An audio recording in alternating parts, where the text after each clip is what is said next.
Bonjour. Aujourd'hui, je vais lire des extraits d'un livre de Lilozovic, celui-ci. N'essayez pas, vivez, Lilozovic chez Arnaud Desjardins, aux éditions La Table Ronde. Euh, Lilozovic était le disciple d'un maître indien assez célèbre, pas trop en France, mais assez célèbre quand même, qui s'appelait Yogi Ramsurat Kumar.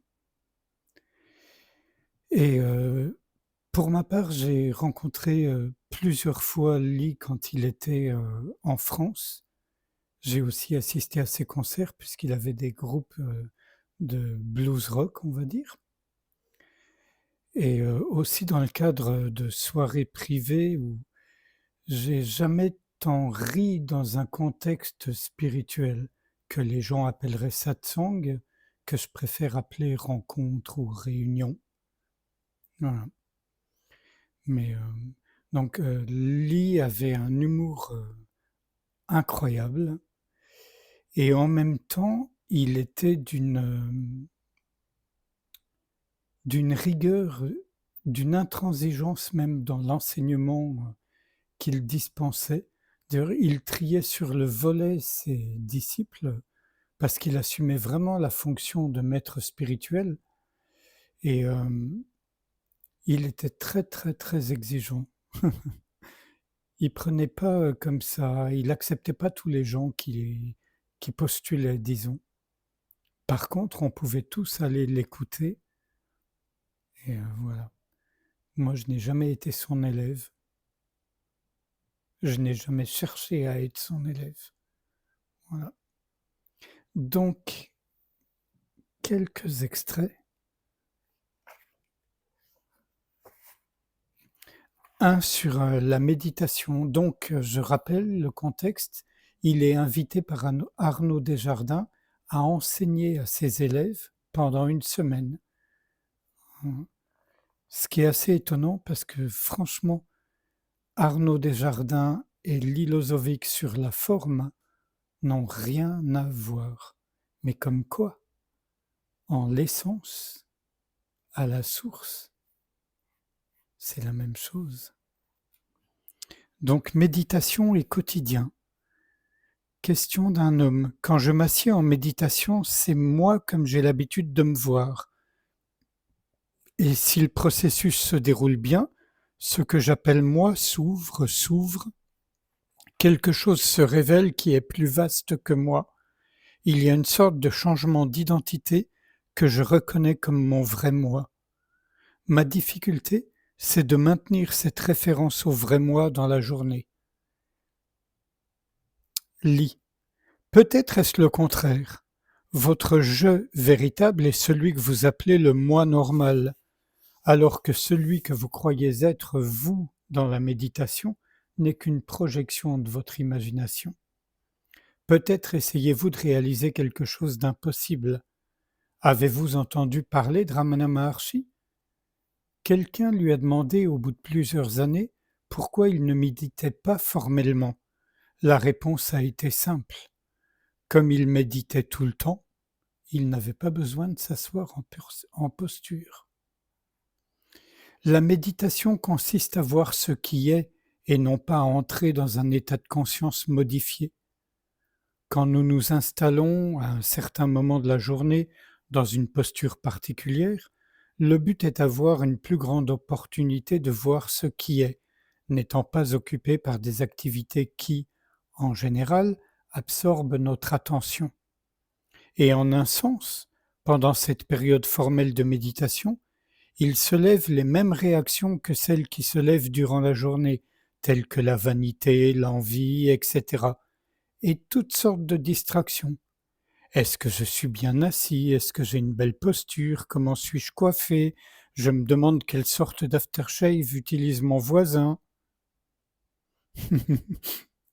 Dans la méditation, il y a moins de préoccupations extérieures, ce qui nous permet de voir beaucoup plus clairement ce qui est. Il n'y a donc pas de différence essentielle.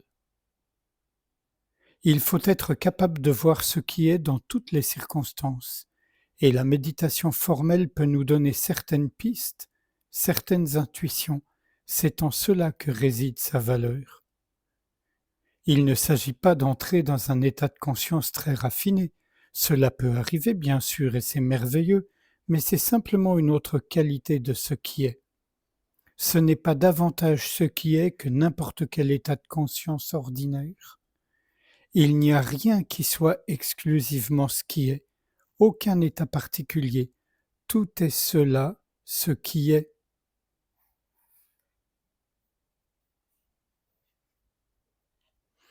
Avant de lire un autre extrait, je souligne le fait que, comme la non-dualité commençait à être vraiment très présente lorsque Lee enseignait aux États-Unis, en Europe et en Inde, où il était considéré comme un maître vivant,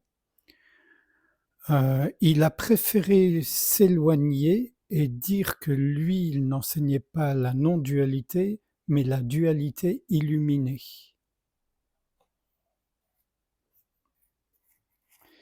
Là, c'est une question sur... ça s'intitule «L'illusion de la séparation». Une femme le questionne. Hier soir, j'étais dans ma chambre avec 2 autres personnes et j'essayais de comprendre ce que signifie «il y a un autre». Je peux sentir mon corps et sentir qu'il y a une limite, et je ressens ce qui en moi est en train de dire moi, et je m'aperçois que je ne peux voir que moi-même. Mais comme je ressens que pour moi l'autre n'est pas important, et je sais que l'autre ressent la même chose, j'essaie de rester dans cette conscience que pour l'autre, je ne suis pas importante du tout.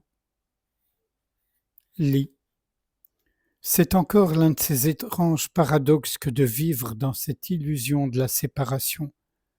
Quand nous découvrons l'enseignement, le dharma, il nous est dit « tout est un ». En fait, il n'y a pas d'autre. Il n'y a que l'apparence d'un autre, etc. Et la tâche qui nous incombe consiste à réaliser cela, à réaliser que nous sommes ce qui est, quoi que soit ce qui est, de ceci vers cela, jusqu'à tout inclure. Ce qu'il y a d'étonnant est que, si nous réalisons totalement la vérité, tout à coup, voilà l'autre qui reparaît, mais la différence, c'est qu'il n'est plus séparé.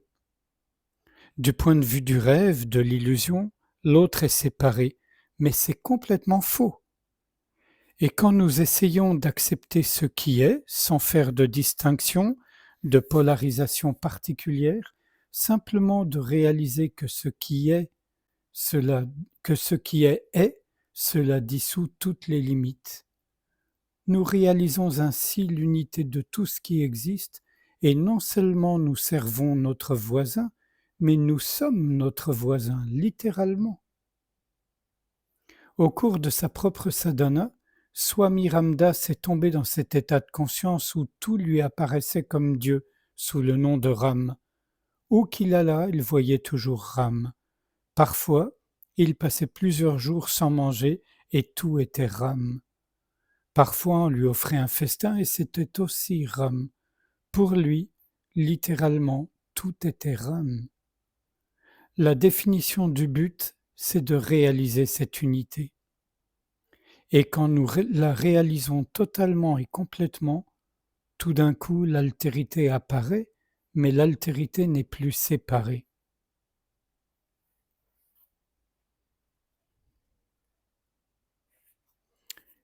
Et un tout dernier extrait, intitulé « S'accepter soi-même ». Un homme questionne.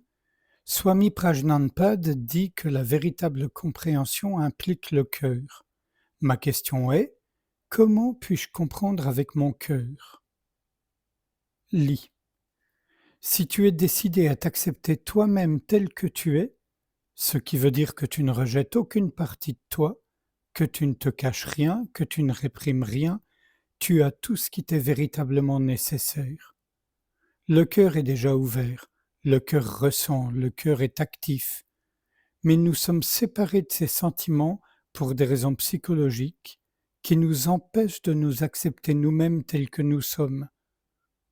Stratégiquement, nous choisissons certains aspects de nous-mêmes que nous allons accepter et d'autres que nous allons ignorer. Mais si tu t'acceptes toi-même complètement, tel que tu es, tous les murs se dissipent, et ce qui est là est simplement là, c'est tout, y compris le cœur et ses capacités à ressentir. Et puisqu'il n'y a pas de séparation, ce qui est le plus présent, c'est ce qui est dominant, c'est-à-dire le cœur. Voilà. Ne fais aucune distinction, tu n'as pas à décider quoi que ce soit. Accepte les choses telles qu'elles sont. La vie possède sa propre intelligence. Nous pensons toujours je dois comprendre, je dois trier ce que je ressens, je dois faire ceci, je dois faire cela. Mais ce n'est pas ainsi que cela se passe. Tout ce que nous avons à faire, c'est de nous effacer et de laisser l'intelligence de la vie se manifester. Ensuite, tout est clair. Nous pensons qu'il faut chercher la clarté par nous-mêmes. Mais si on permet à la vie de se manifester telle qu'elle et qu'on se contente d'observer dans le contexte de la non-dualité, à ce moment-là, la clarté est présente. Donc s'efforcer de trouver la clarté est, en soi, une manière d'obscurcir la situation. On a l'impression qu'on va y parvenir, que c'est à notre portée, mais finalement, on n'y arrive jamais parce qu'on n'arrête pas de courir après ce qui est déjà là. C'est un peu comme quelqu'un qui chercherait ses lunettes alors qu'il les a sur le nez.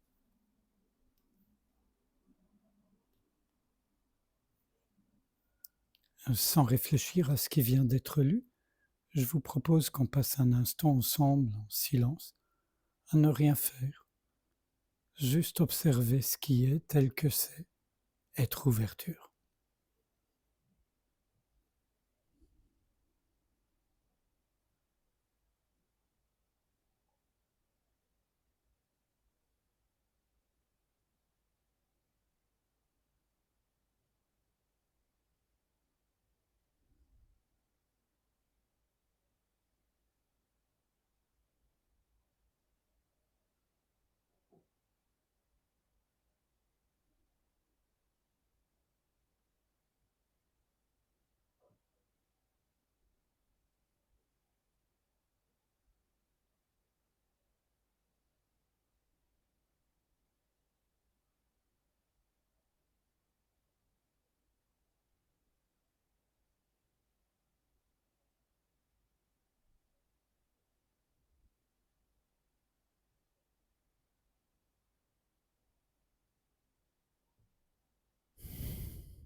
Merci, à bientôt.